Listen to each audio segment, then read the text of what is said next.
بسم اللہ الرحمن الرحیم۔ ناظرین کرام، آج ہم آپ سے ہندوستان کے جس نامور گلوکار کے بارے میں بات کریں گے وہ ہے گلوکار اعظم محمد رفیع صاحب۔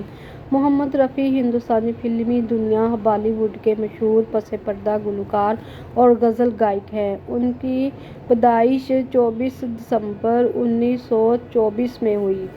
محمد رفیع صاحب امرتسر کے گاؤں کوٹہ سلطان سنگھ میں پیدا ہوئے۔ ان کے بچپن کے دنوں میں ایک فقیر ان کی گلی میں آتا تھا جو بلند آواز میں گیت گاتا تھا۔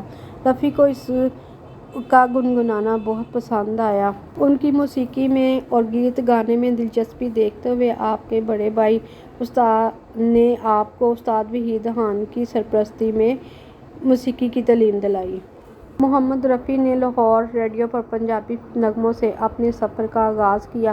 پہلی پنجابی فلم گل بلوچ میں انہوں نے اپنا گیت زینت بیگم کے ساتھ ریکارڈ کرایا۔ ایک روز کندن لال سہگل کا پروگرام تھا۔ وہ اپنے وقت کے مشہور گلوکار تھے اور انہیں سننے کے لیے سینکڑوں کا مجمع آیا ہوا تھا، لیکن بجلی چلے جانے کی وجہ سے سہگل نے گانے سے انکار کر دیا۔ اسی وقت رفیع کے بھائی نے پروگرام کے منتظمین سے کہا کہ ان کا بھائی بھی ایک گلوکار ہے اور اسے موقع دیا جائے۔ مجمع کی ناراضگی کو دیکھتے ہوئے منتظمین نے رفیع کو گانے کا موقع دیا۔ 13 سال کی عمر میں انہوں نے اسٹیج پر گانا گایا۔ اسی پروگرام میں موسیقار شیام سندر موجود تھے۔ انہوں نے ایک جوہری کی طرح رفیع کو پرکھ لیا۔ انہیں بمبئی آنے کی دعوت دی گئی۔ بس یہیں سے رفیع کی گلوکاری کا آغاز ہو گیا۔ ناظرین، تقسیم ہند سے قبل انہوں نے کئی فلموں میں نغمے گائے۔ فلم جگنو میں ملکہ ترنم نور جہاں کے ساتھ گیت گایا۔ یہاں بدلہ وفا کا بے وفائی کے سوا کیا ہے۔ یہ محمد رفیع صاحب کے ہزاروں یادگار گانوں میں سے ایک نغمہ ہے۔ رفیع کی زندگی میں سب سے بڑا موڑ اس وقت آیا جب موسیقار اعظم نشاط نے انہیں گانے کا موقع دیا۔ اس وقت نشاط علی اور طلعت محمود کی جوڑی بہت کامیاب تھی۔ نشاط کا ہر گیت طلعت گاتے تھے۔ کہا جاتا ہے کہ ایک روز نشاط نے طلعت کو گانے سے قبل سگریٹ پیتے دیکھ لیا۔ اصولوں کے پکے نشاط بہت برہم ہوئے اور انہوں نے طلعت کے بجائے رفیع کو چن لیا۔ رفیع نے زندگی میں کبھی سگریٹ یا شراب کو ہاتھ نہیں لگایا تھا۔ نشاط کے ساتھ رفیع کی جوڑی بہت کامیاب رہی۔ بیجو باورا کے سارے نغمے بہت ہٹ ہوئے۔ رفیع کو ہر طرح کے گیت گانے میں بہت مہارت حاصل تھی۔ رفیع نے وہ تمام گیت گائے جو اس وقت کے دوسرے گلوکاروں نے گانے سے انکار کر دیا تھا۔ کشور کمار نے ہاتھی میرے ساتھی کا گیت نفرت کی دنیا کو چھوڑ کر گانے سے انکار کر دیا تھا۔ اس نغمے نے بہت زیادہ مقبولیت حاصل کی۔ گیت گانے کا یہ سفر بہت کامیاب رہا۔ انہوں نے اردو، ہندی، مراٹھی، گجراتی، بنگالی، بھوجپوری، تامل کے علاوہ کئی زبانوں میں گیت گائے۔ رفیع کی خاصیت تھی کہ وہ جس فنکار کے لیے گاتے اسی کی آواز اور اسی کے انداز کو اپناتے۔ فلم پیاسا میں جانی واکر کے لیے انہوں نے تیل مالش کا جو گیت گایا اسے سن کر لگتا ہے سامنے جانی واکر ہی گا رہا ہے اور اسی کا تعارف خود جانی واکر نے بھی کیا۔ اس چیز کا اعتراف پھر بعد میں جانی واکر نے بھی کیا۔ کچھ بات ہو جائے ناظرین محمد رفیع کی شخصیت کے بارے میں۔ رفیع بہت سیدھے اور صاف دل کے انسان تھے۔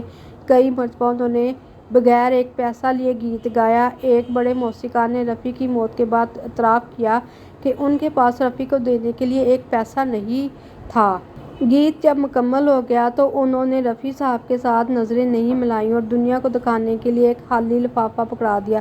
رفیع نے اسے لے لیا لیکن بعد میں ملاقات کے بعد کبھی اس کا تذکرہ بھی نہیں کیا۔ جب بھی ملے مسکرا کر ملے۔ محمد رفیع نے 4516 گیت گائے اور بین الاقوامی شہرت حاصل کی۔ انہوں نے گڑی، میلہ، انداز، دیدار، بیجو باورا، 2 بیگھہ زمین، دیوداس، چوری چوری، پیاسا، کاغذ کے پھول، تیرے گھر کے سامنے، گائیڈ، آرادھنا، ابھیمان، نیا دور، کشمیر کی کلی، مغل اعظم، جنگلی، professor, China town, Taj Mahal, میرے محبوب، سنگم، دوستی، وقت، خاندان، جانور، تیسری منزل، میرا سایہ، دل دیا دریا لیا، دل دیا درد لیا، کھلونا، دوستانہ، پاکیزہ، کاروان، لیلا مجنوں سمیت تقریباً 1000 کے قریب فلموں میں گیت گائے۔ ان کے مشہور گیتوں میں کیا ہوا تیرا وعدہ، بہاروں پھول برساؤ،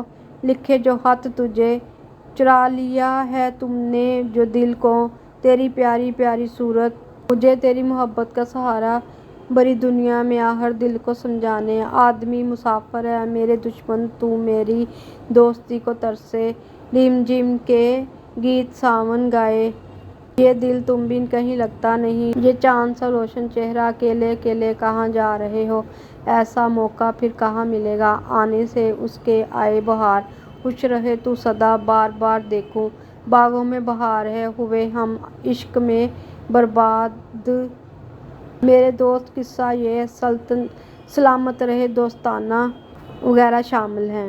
محمد رفیع صاحب کو جن اعزازات سے نوازا گیا، ان کے گیتوں پر انہیں 6 فلم فیئر ایوارڈز ملے۔ حکومت نے انہیں پدم شری کے ایوارڈ سے بھی نوازا۔ 36,000 سے زائد نغمے گائے اور وہ سارے گیت آج بھی کروڑوں لوگوں کی زبان پر ہیں۔ اس سے بڑا کوئی اور اعزاز نہیں ہو سکتا۔ رفیع ایسے فنکار تھے جنہوں نے درجنوں فنکاروں کی زندگی بنا دی۔ فلم دوستی میں موسیقار لکشمی کانت پیارے لال کے نغموں کو اپنی آواز دینے کے بعد وہ نغمے بہت مقبول ہوئے اور دنیا نے اس جوڑی کو پہچانا۔ تم مجھے یوں بھلا نہ پاؤ گے، جب کبھی بھی سنو گے گیت میرے، سنگ سنگ تم بھی گاؤ گے۔ جی ناظرین، محمد رفیع صاحب جیسے لافانی گلوکار کو بلانا کوئی آسان بات نہیں ہے۔ برسوں گزرنے کے بعد یہ ثابت ہو گیا کہ ان جیسا فنکار بھارتی فلم انڈسٹری کو نہیں مل سکتا۔ جی ناظرین، یہ تھی محمد رفیع گلوکار کی اور غزل گائک کی آپ کے سامنے تمام تر زندگی کی کہانی۔ اس ویڈیو کو لائک کر دیں اور چینل کو سبسکرائب کر دیں۔ آپ سب کا بہت شکریہ۔ اللہ حافظ۔